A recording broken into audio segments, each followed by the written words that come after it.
सकता है। Absorbing life points, feeling pumped, बस म्यूजिक ऑन कर दो और मैं दुनिया से भिड़ने के लिए तैयार हूं। एब्जॉर्बिंग फिजिकल पॉइंट्स, उसकी बॉडी तुरंत रिप्ड और फुल ऑफ पावर हो जाती है। कहानी शुरू होती है कुछ देर पहले से, जब ये अपनी गर्लफ्रेंड की पोस्ट को लाइक कर रहा था। अचानक उसकी स्क्रीन पर कुछ अजीब टेक्स्ट दिखता है और उसे तुरंत दूसरी दुनिया में समन कर लिया जाता है। एक अनाउंसमेंट होती है जिसमें कहा जाता है कि अब प्लेसमेंट टेस्ट शुरू होगा। आंख खुलते ही वो खुद को एक अंधेरी गुफा में पाता है। अभी भी उसे गुस्सा आ रहा था, चिल्लाते हुए कहता है, मैं कहां हूं, मैं कौन हूं। तभी अचानक पीछे से दो लंबे काले बदबूदार गॉब्लिन्स आते हैं, बड़े बड़े क्लब लिए हुए, और उसे स्मैश करना चाहते हैं। उसे पता चलता है कि ये अंधे हैं और उसे देख नहीं सकते हैं। उसने जितनी भी माना के बारे में पढ़ा था उसके हिसाब से उसका मिशन शायद इन्हें हराना होगा। तभी उसके फटे हुए सैंडल से आवाज आती है और वो अंधा गॉब्लिन तुरंत उस पर क्लब घुमाता है।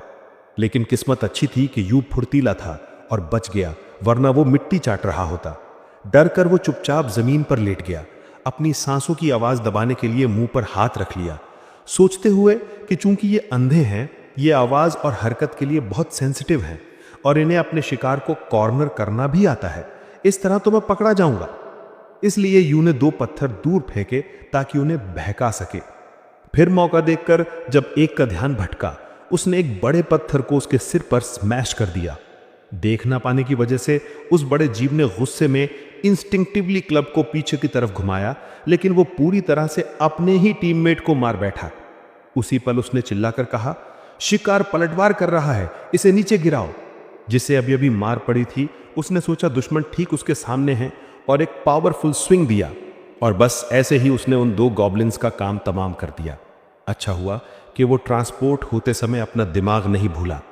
आहा, छोटा गॉब्लिन शायद अभी भी जिंदा था, लेकिन वो अपने टीममेट की लाश से दबा हुआ था और हिल नहीं पा रहा था।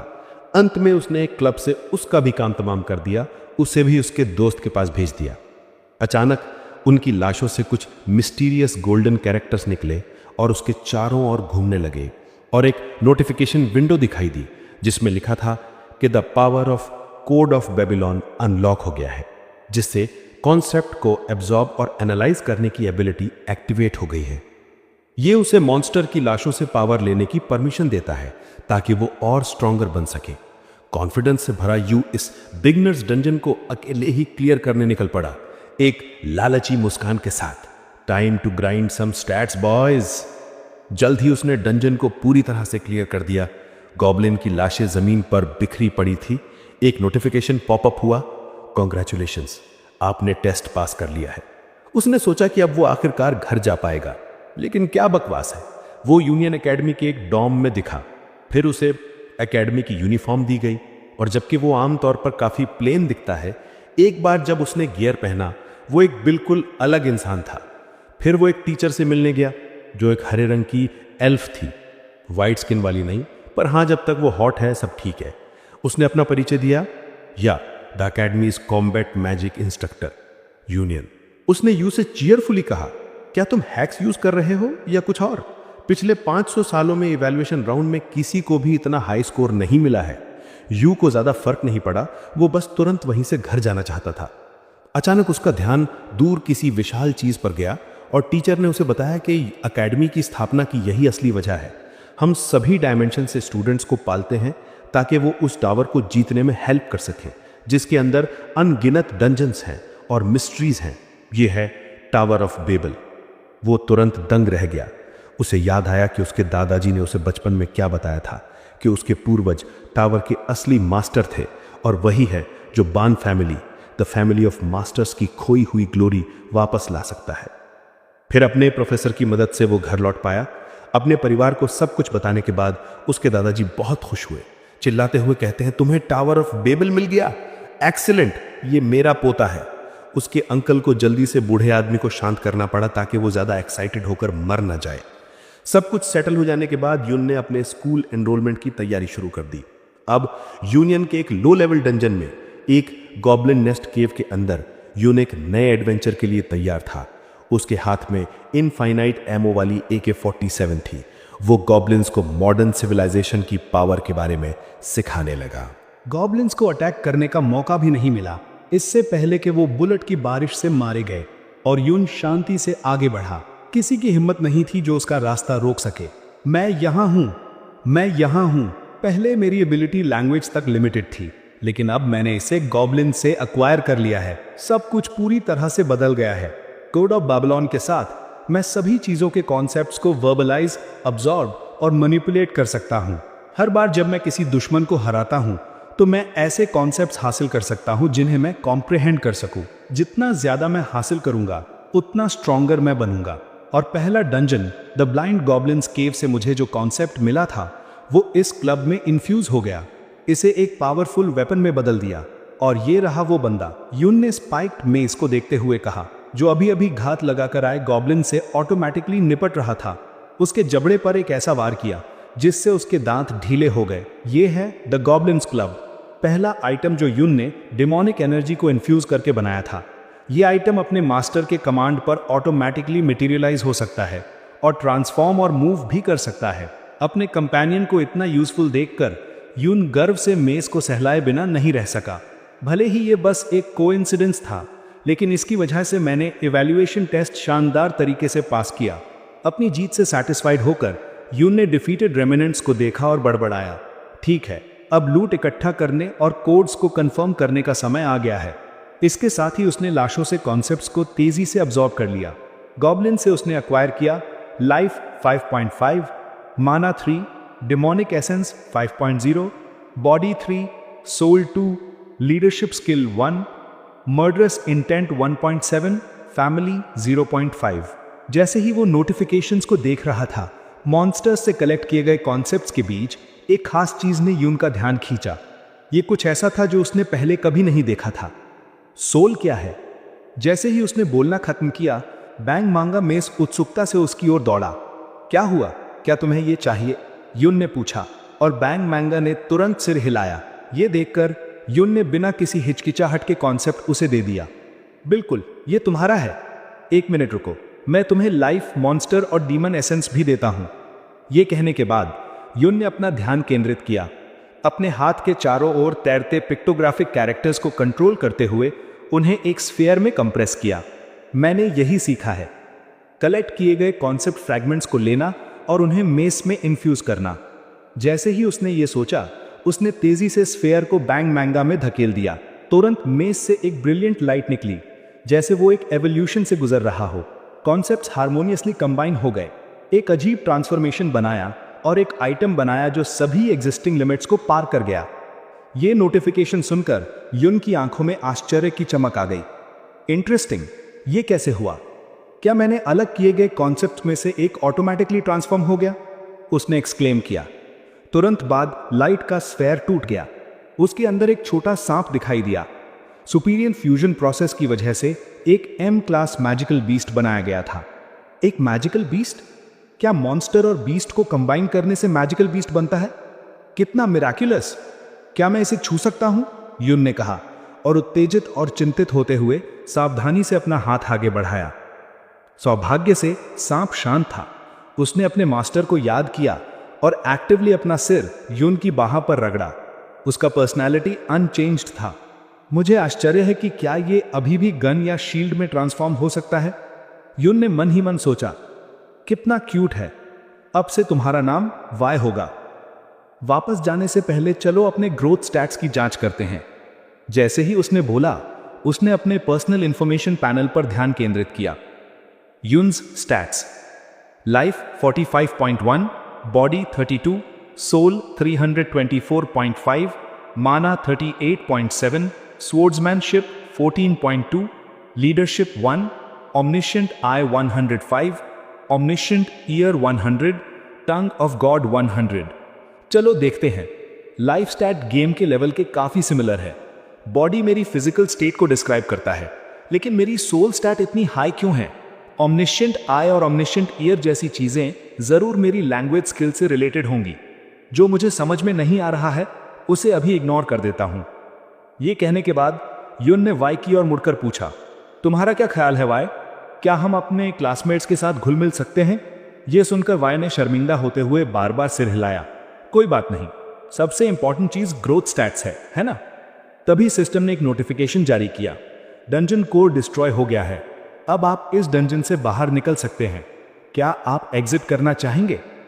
ठीक है, चलो बाहर निकलते हैं। यूनियन एकेडमी एंट्रेंस सेरेमनी का टाइम आ गया है, यून ने स्क्रीन पर बटन दबाते हुए कहा। तुरंत ही उसे एक मैजिक सर्कल द्वारा टेलीपोर्ट कर दिया गया। नेक्स्ट सीन था यूनियन एकेडमी का ऑडिटोरियम। बड़े हॉल में न्यू कमर्स ने जल्दी से अपनी सीटिंग ढूंढ ली। यून को भी हॉल के सेंटर में टेलीपोर्ट कर दिया गया। एक ऐसा नजारा जिसने उसके आसपास के कुछ लोगों को सरप्राइज से उछाल दिया। वो कितने लोग हैं? लेकिन जैसे ही उसने ये कहा, उसने अपना ऑमनिशेंट आई एक्टिवेट कर दिया। ऑमनिशेंट आई एक आंख है जो सब कुछ पढ़ सकती है।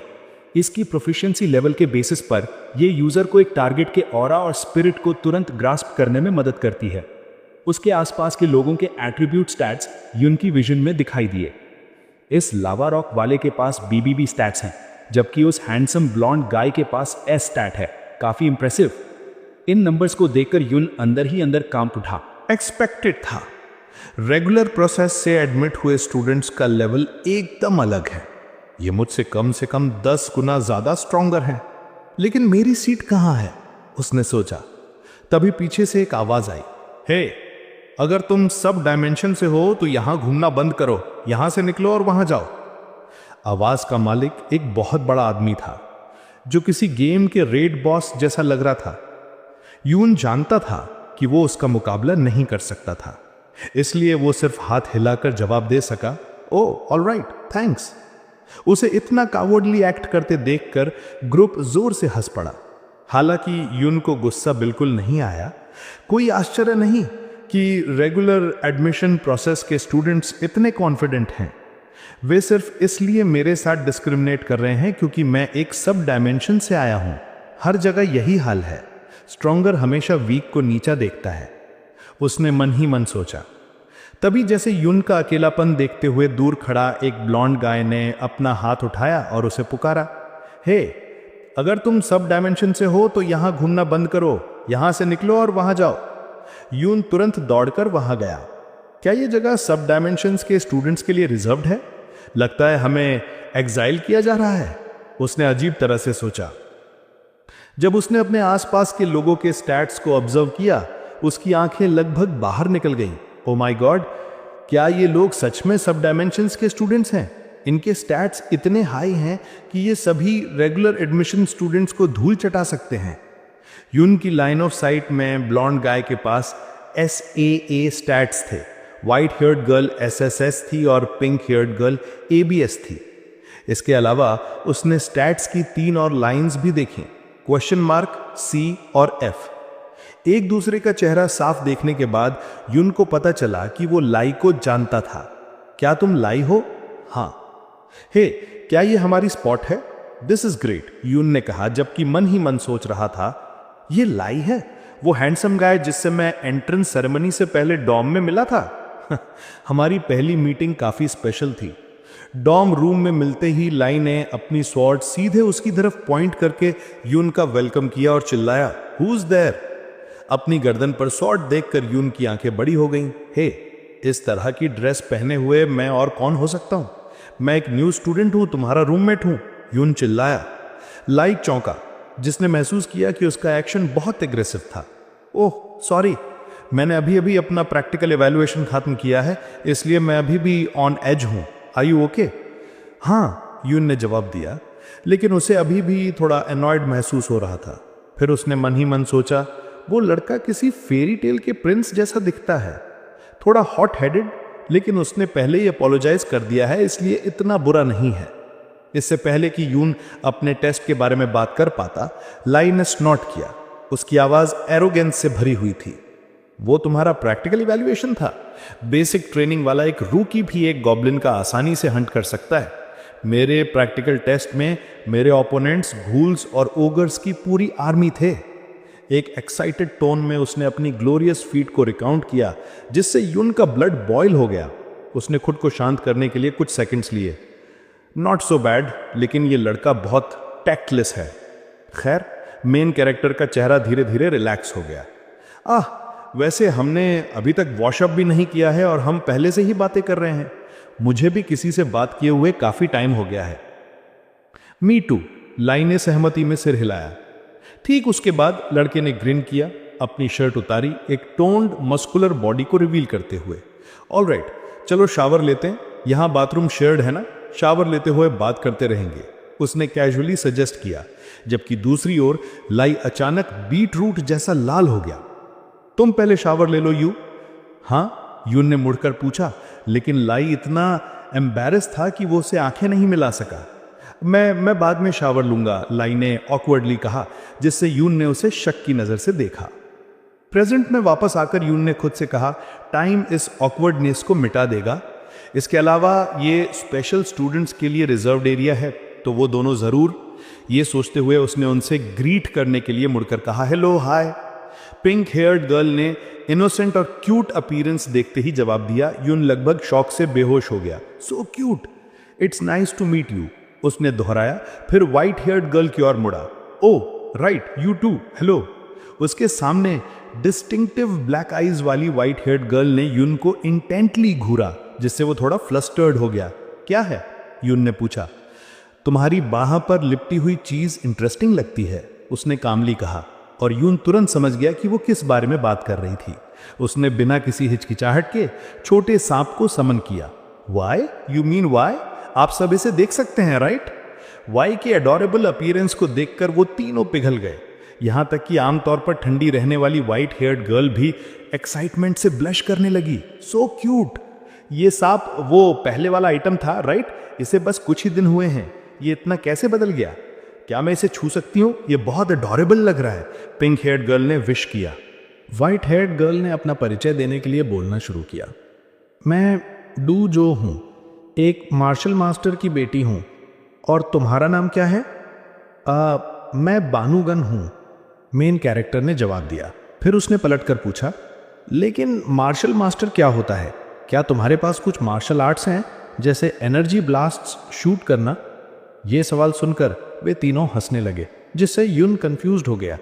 यहां तक कि डू जो भी इतना हिल रही थी कि उसे अपना मुंह ढकना पड़ा। तुम्हारी अंडरस्टैंडिंग पूरी तरह से गलत नहीं है। सच में? चूंकि ये एक फैंटेसी वर्ल्ड है, मार्शल वर्ल्ड का एग्जिस्ट करना अजीब नहीं है, यून हंसते हुए बोला। पिंक हेयर्ड गर्ल ने भी अपना परिचय दिया। मैं रुओ हूं, nice to meet you. I am Alan, तुम लोग मुझे लाई कह सकते हो। It's a pleasure to meet you डूजो, रुओ, लाई ने एक ब्राइट स्माइल के साथ कहा। हालांकि ये कहने के ठीक बाद डियोको घृणा से मुड़ गई, जिससे लाई ने आंखें घुमा ली। ये देखकर यून सिर्फ एक राय स्माइल दे सका और कहा, लगता है सेरेमनी शुरू होने वाली है। उसने स्टेज पर बैठी ब्यूटीफुल प्रोफेसर यूमा को देखा। ओह, वो प्रोफेसर यूमिना है, उसने एक्सक्लेम किया, जिससे उसके बगल में बैठे लाई को क्यूरियोसिटी हुई। क्या प्रोफेसर यूमिना ने यू युआन को काउंसिल किया था? हाँ, तुम दोनों लाई। इससे पहले कि वो और कुछ कह पाता, अचानक हॉल में लाइट्स बदल गईं और छत धीरे धीरे ऊपर खुल गई, ऊपर के आकाश को दिखाते हुए। हॉल की सीलिंग खुल रही है? क्या हो रहा है? बीविल्डर्ड ग्रुप चिल्लाया। अचानक एक कोल्ड वॉइस गूंजी, जिसने साइलेंस को तोड़ा। लेंट, आप सब यहां फोकस करो। उस अथॉरिटेटिव वॉइस ने पूरे स्टूडेंट बॉडी को एक भयानक प्रेशर महसूस कराया, जो उनके कंधों पर पड़ रहा था, जिससे वे डर से कांपने लगे। ये क्या है? ये प्रेशर कहां से आ रहा है? यून ने मन ही मन सोचा। उसका दिल कंफ्यूजन से भर गया। हालांकि उसने फिर भी अपने दांत भींचे और ऊपर की ओर देखा, जहां से वो आवाज आई थी। ऊपर एक बड़ा सा बीइंग दिखाई दिया और आवाज गूंजती रही। अब यूनियन एकेडमी की 2557वीं एंट्रेंस सेरेमनी ऑफिशियली शुरू होती है। वो एंटिटी एक जायंट आई थी, एक हाई लेवल और मिस्टीरियस बीइंग। समय तेजी से बीता और प्रोफेसर यूमेना ने स्टूडेंट्स के ग्रुप को ग्रीट करना शुरू किया। काफी इंप्रेसिव था ना? हेडमास्टर की स्पीच सच में मेमोरेबल थी, उसने एक ब्राइट स्माइल के साथ कहा। हालांकि स्टूडेंट्स अभी भी उस भयानक प्रेजेंस के आफ्टर शॉक से जूझ रहे थे, इसलिए किसी ने रिएक्शन नहीं दिया। सिर्फ यून ने कामली एक घूंट चाय पी और सिर हिलाया। बहुत इंप्रेसिव था। वो जायंट आईबॉल हेडमास्टर है? उसके सवाल ने पूरे ग्रुप को चौंका दिया। उन्होंने हैरान होकर पूछा, यून, तुमने वो आंख देखी? तुमने ऊपर देखने की हिम्मत कैसे की? उसका प्रेशर इतना इंटेंस था कि हम में से ज्यादातर लोग अपना सिर भी नहीं उठा पाए। वो बहुत टेरिफाइंग था। यून थोड़ा हैरान था, क्योंकि हालांकि उसने प्रेशर महसूस किया था, लेकिन वो इतना ओवरवेलमिंग नहीं था जितना वो डिस्क्राइब कर रहे थे। उसी समय डियोको ने यून को इंटेंटली घूरा, ऐसा लग रहा था जैसे वो ये पता लगाने की कोशिश कर रही हो कि वो इतने फॉर्मिडेबल एंटिटी को सीधे क्यों देख पाया था। उस बीइंग ने अपने ट्रू फॉर्म को छिपाने के लिए एक स्पेशल मेथड यूज किया था, तो वो उसे कैसे देख सकता था? उसकी स्क्रूटनाइजिंग गेज के तहत यून थोड़ा फ्लस्टर्ड महसूस हुआ और उसने जल्दी से एक्सप्लेन किया, ये बस एक फीलिंग थी, जैसे कोई जायंट आई हम पर नीचे देख रहा है। इस मीनवाइल प्रोफेसर यूमिना मेन टॉपिक पर वापस आईं। किसी भी मामले में वो हेडमास्टर हैं। जब तक कि आप कुछ स्पेशल अचीव नहीं करते या कोई ट्रबल नहीं करते, आपको उनसे दोबारा मिलने का मौका शायद ही मिलेगा। हालांकि ऐसा लगता है कि तुम्हें उनसे प्राइवेट में मिलने का मौका मिल सकता है यून, उसने एक अम्यूज्ड लुक के साथ कहा, जिससे यून थोड़ा एग्जैस्परेटेड महसूस हुआ। प्रोफेसर, ऐसा क्यों लग रहा है कि आप मुझे कर्ज कर रही हैं? उसने बड़बड़ाया। यूमिना ने अपना मुंह ढककर हंसी। तुम्हारी सुपरवाइजिंग प्रोफेसर के रूप में तुम्हारी अचीवमेंट्स मेरी अचीवमेंट्स भी हैं। अब से मैं आप सबसे बेस्ट करने की उम्मीद करती हूँ। यह सुनकर लाई हैरान दिखा और पूछा, तो प्रोफेसर यूमिना हम सबकी इंचार्ज होंगी? दैट्स राइट, उसने जवाब दिया, बोलते हुए खुद को एक कप चाय ऑफर की। इस इंफॉर्मेशन ने लाई को हैरान कर दिया। अकेडमी के 9 ऑफिशियल प्रोफेसर्स में से एक हम सबकी इंचार्ज होने वाली हैं, उसने मन ही मन सोचा। अपना टी कप नीचे रखने के बाद यूमिना ने फॉर्मली अपना इंट्रोडक्शन दिया।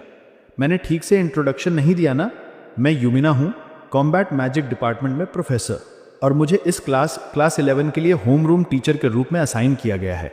चलो अगले 5 साल तक साथ में मिलकर कड़ी मेहनत करते हैं।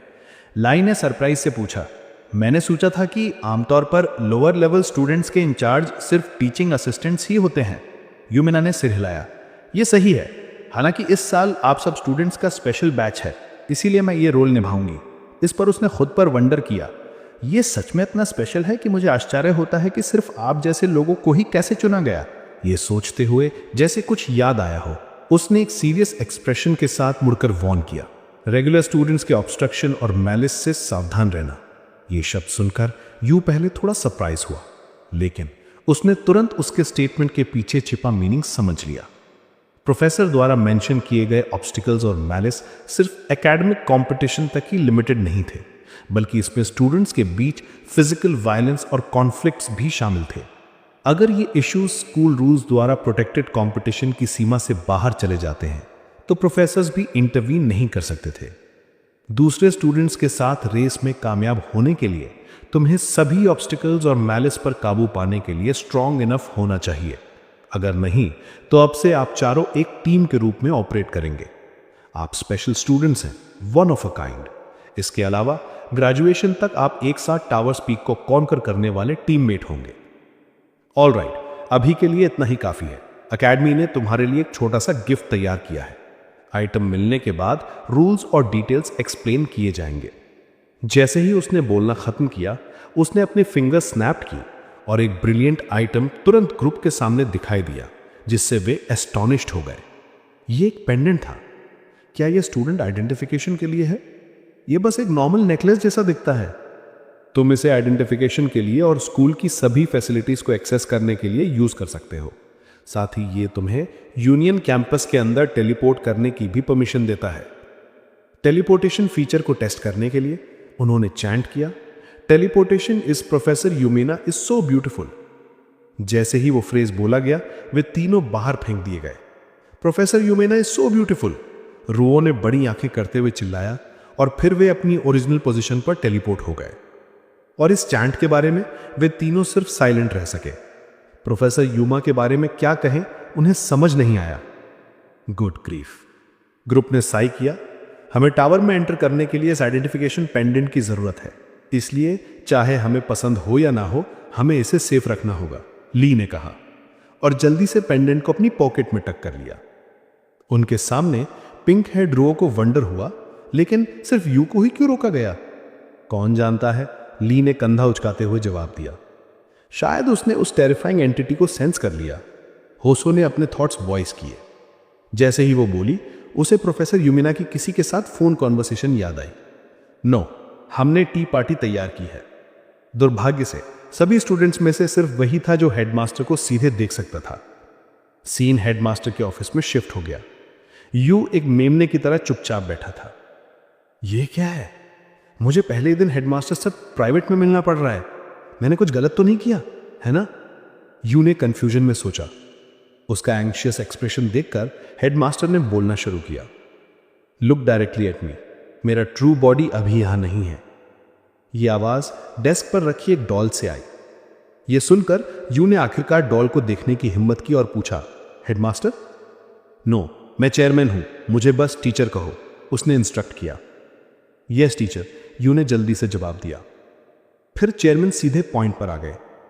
मुझे एक्सप्लेन करना चाहिए कि मैंने तुम्हें यहां क्यों बुलाया। नॉर्मली मैं एक स्टूडेंट के डेवलपमेंट में इंटरफेयर नहीं करता, चाहे वो स्ट्रांग हो या वीक, चाहे वो टावर में सरवाइव करें या मर जाएं, मुझे परवाह नहीं है। मेरा एकमात्र गोल है अपनी आंखों से उस इंसान को देखना जो टावर के टॉप पर चढ़ता है, बाकी सब मीनिंगलेस है। यह डिक्लेरेशन सुनकर यू साइलेंट हो गया। सच में टावर मेरे एंसेस्टर्स की लेगेसी थी। वन क्लैन को पूरी पावर और ग्लोरी के साथ इसे वापस पाने के लिए डेस्टिन किया गया था।